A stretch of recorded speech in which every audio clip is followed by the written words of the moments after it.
One of the big picture progressive ideas that has been often theorized and discussed, but very rarely put into actual practice, is the idea of a basic income.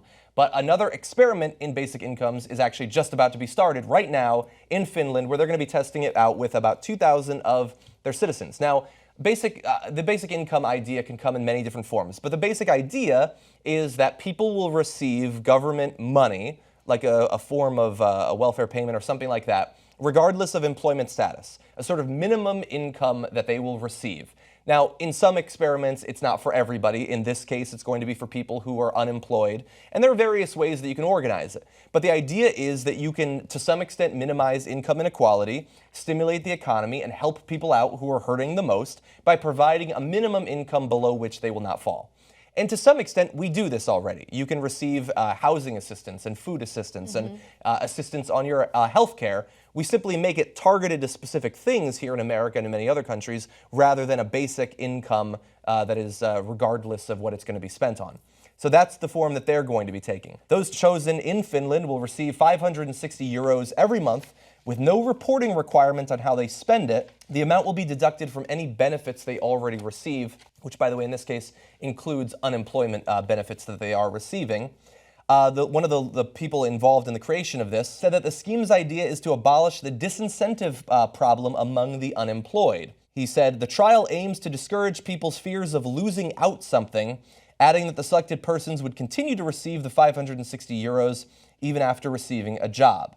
So the basic idea is that right now, if you're receiving unemployment benefits and you see a potential job that you can take that is short-term or doesn't pay very well, you might not want to take that job because you will lose out on those benefits and maybe not be able to get them back when the short-term or low-paying job ends.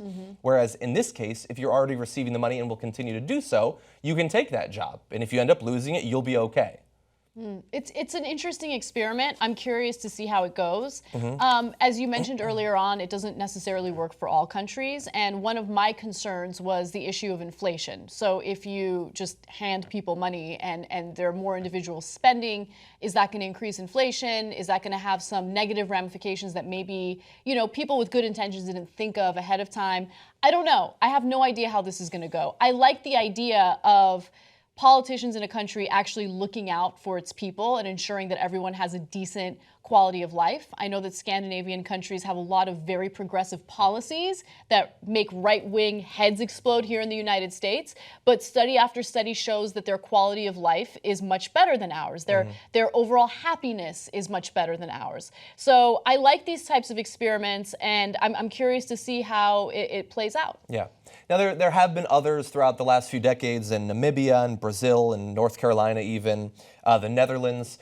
It's not exactly the same thing, but Alaska's permanent fund that takes sort of the revenue generated by the state's oil revenue and then gives it out to every citizen in Alaska, which averages something like $1,000 or something like that, is something like a basic income. One of the principal concerns is the possibility that it could lead to people working fewer hours.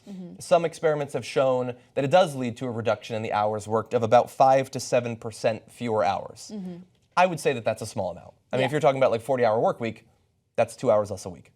I think that if it means lower income inequality and people aren't starving, that's not necessarily a terrible thing. And look, what we need is experiments. We need to actually run it and see what the effect is. And so that's why it's good that Finland is doing this. But I do think, and I mentioned this in our production meeting, it's really weird how we think very differently about money being given by the government to a group of people if they're poor people or if they're rich people. Like, if it's 500 euros being given to a person who's dead broke, well, then it's like, oh, God, I mean, maybe an experiment eventually, like, oh, God, I don't know what effect it might have, and oh, maybe it'll make them a little bit lazy. But if it's massive tax cuts for the richest people in the world, where we literally just shower them in $1 million or more every year, just do it. See what happens. What's the difference? Nobody's concerned that the rich might work fewer hours if we give them a ton of money in the form of tax cuts. We sort of assume that they'll keep working a little bit. But when it's the poor, oh God, well, these lazy motherfuckers, maybe they'll work an hour less a week. I think that that's a weird stereotype that a lot of people, even progressives like me, might have if you're not consciously thinking about it.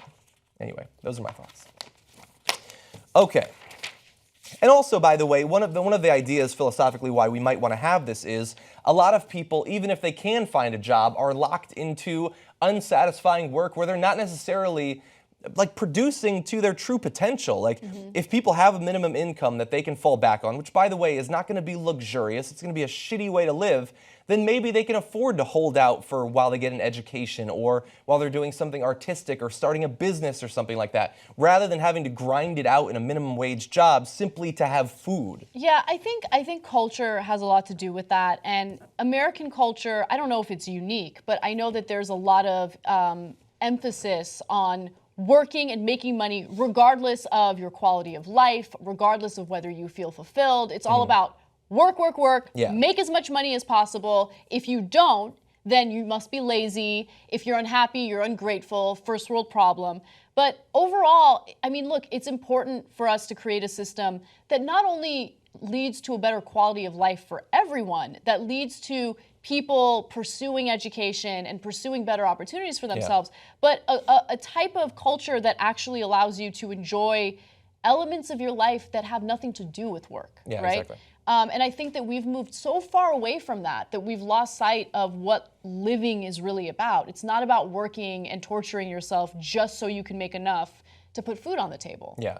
And look, I'm just glad to see big progressive ideas that might succeed or might fail, at least being debated and tried somewhere in the world. Yeah. Like being a progressive is not supposed to just be about the partisan bullshit or the day-to-day fight in government. Like we're supposed to be trying to come up with something big that can fundamentally change the way we live and improve, to progress, actually. I agree with you. And so maybe it has to be Scandinavia, but I'm glad that it's happening. Well, I do hope that at some point, some country somewhere tries something like, I don't know, like universal health care. So we can see whether or not it works. And then maybe we can adopt it here in the United States. But it's never been done before. Pie in the sky. It's weird. You just go get that pie. Just try it somewhere, someone. Yeah. Universal health care. If it happens, we'll report on it. Sounds crazy to me, but I'll keep an open mind. If you sign up for TYT membership, you'll be saying, "Thanks a lot, bitch." TYTnetwork.com/join.